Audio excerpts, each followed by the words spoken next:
मेरा नाम संजय कौर है और मैं यूपी के आगरा का रहने वाला हूँ। और ये घटना साल 1970 के आसपास की है। ये घटना मेरे दादाजी की शादी के समय पर घटी थी। वैसे तो हम लखनऊ के रहने वाले हैं, पर हम काफ़ी सालों से यहाँ आगरा में रहते हैं। लखनऊ में हमारी पुश्तैनी हवेली है, पर वहाँ पर कोई नहीं रहता है। मेरे दादाजी ने बताया था कि हमारी हवेली में एक समय पर काफ़ी नौकर रहते थे, तो उनकी किसी बात को लेकर आपस में बहस हो गई और इससे एक नौकर ने वहाँ काम कर रही एक नौकरानी की हत्या कर दी। फिर आरोपी को पकड़कर जेल में डाल दिया गया। और फिर इस घटना के कुछ महीने के बाद मेरे दादाजी ने मरने वाली नौकरानी की बहन को रात को हवेली में काला जादू करते हुए पकड़ा। वो घर के आंगन से हटकर काला जादू कर रही थी और वो ये सब कितने दिनों से कर रही थी ये हमको नहीं पता था। फिर उसे मेरे दादाजी ने काम से निकाल दिया।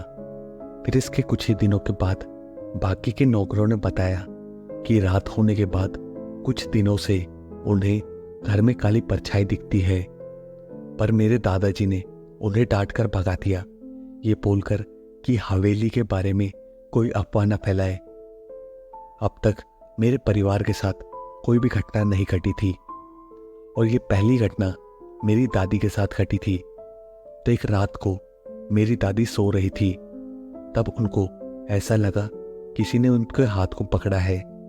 मेरी दादी एकदम से उठी तो उन्होंने देखा कि एक परछाई जो कि उनके पेट पर खड़ी थी और एक और परछाई जो कि साइड में खड़ी थी। बाहर से आती हुई लालटेन की रोशनी में इतना तो साफ दिख रहा था। मेरी दादी काफी डर गई।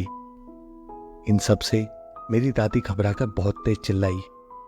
मेरे घर वाले वहां पर इकट्ठा हो गए। फिर मेरी दादी ने उनको सारी बात बताई, पर उन्होंने इसे मेरी दादी का वहम समझा। फिर ये दूसरी घटना मेरे दादाजी के साथ घटी थी। तो एक रात को मेरे दादाजी कहीं बाहर से आए थे। जब वो हवेली में घुसने वाले थे तो उन्होंने देखा कि छत पर कोई खड़ा था। जब वो अंदर घुसे और अंदर की तरफ से छत पर देखा तो वहां पर कोई भी नहीं था। फिर मेरे दादाजी अपने कमरे की तरफ जाने लगे। तभी एक परछाई उनके सामने से धीरे धीरे चलते हुए रसोई घर की तरफ चली गई। फिर मेरे दादाजी उसके पीछे पीछे रसोई घर में गए, पर वहां पर कोई भी नहीं था। तभी मेरे दादाजी को ऐसा लगा कि पीछे कोई खड़ा है। उन्होंने पीछे मुड़कर देखा तो एक परछाई थी और वो परछाई एकदम से गायब हो गई। ये सब देख मेरे दादाजी डरे नहीं और ये घटना उन्होंने किसी को भी नहीं बताई।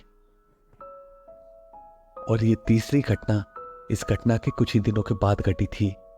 तो एक रात को सब सो रहे थे, तब रात को किसी ने मेरी दादी का पांव पकड़कर खींचा।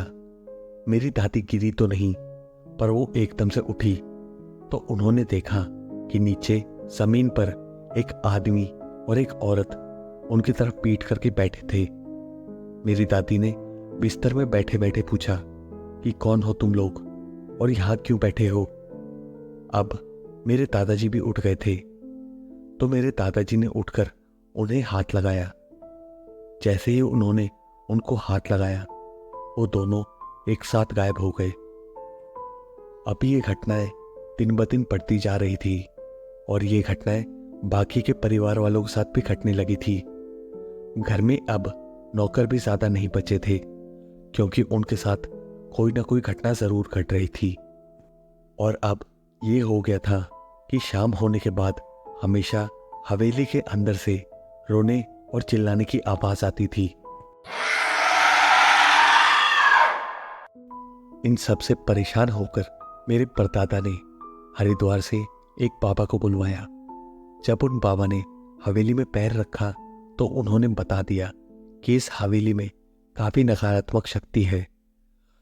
उन बाबा ने हमारे घर की सभी महिलाएं और बच्चों को हवेली से दूर रहने के लिए कहा और उन्होंने हवेली में 7 दिन तक लगातार हवन किए।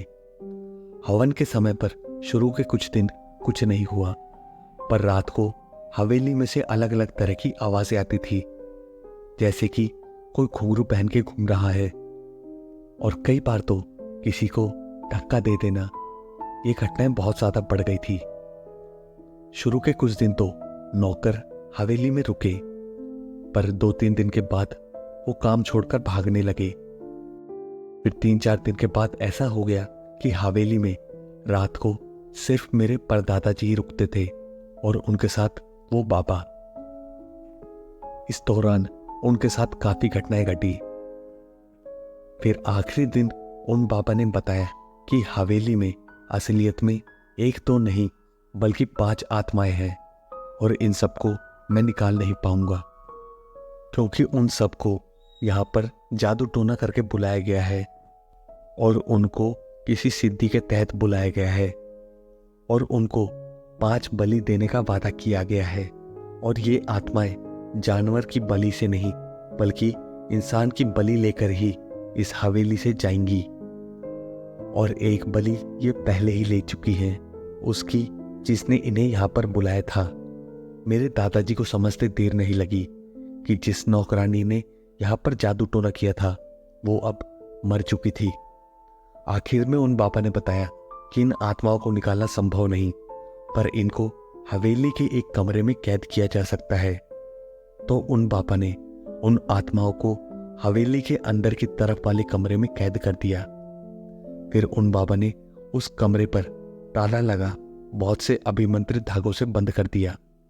फिर उन बाबा ने कहा कि अंधेरा होने से पहले उस कमरे में जिसमें वो आत्माएं कैद है, उस कमरे के बाहर घी का दिया जलाकर रख देना, और हवेली में कभी भी मांस और शराब मत लाना, क्योंकि ये आत्माएं तामसिक चीजों की तरफ खींची चली जाती हैं। अब हवेली के लोगों को आत्माएं दिखना बंद हो गई थी, पर बहुत बार उस कमरे में से जिसमें उन बाबा ने उस आत्माओं को कैद किया था, उस कमरे में से रात को रोने की आवाजें आती थी। इस वजह से घर के लोग उस तरफ जाने से डरते थे। फिर मेरे परदादा ने उन बाबा को फिर से बुलवाया और इस बारे में पूछा, तो उन बाबा ने कहा कि उन आत्माओं का उस कमरे से निकलना संभव नहीं जब तक कि कोई उस दरवाजे के साथ छेड़छाड़ ना करे। इसके बाद घर के बच्चों को उस तरफ जाने से मना कर दिया, पर सच में घर के बड़े भी उस तरफ जाने से डरने लगे थे। वो आत्माएं तो उस कमरे में कैद थी, पर फिर भी सबके मन में एक डर बना हुआ था कि कहीं कोई अनहोनी ना हो जाए। तो इस वजह से हमारे परिवार ने वो हवेली छोड़ दी और कहीं दूर जाकर रहने लगे। मेरे पिताजी बताते हैं कि अब वो हवेली बिल्कुल खंडर हो गई है और वहां पर एक आदमी रहता है जो कि हमेशा वहां पर दिया जलाता है।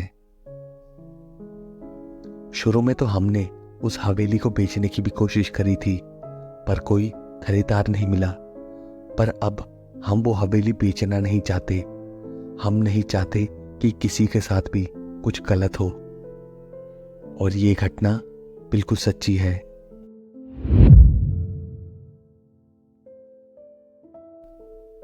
तो कैसी लगी आपको ये सच्ची घटना?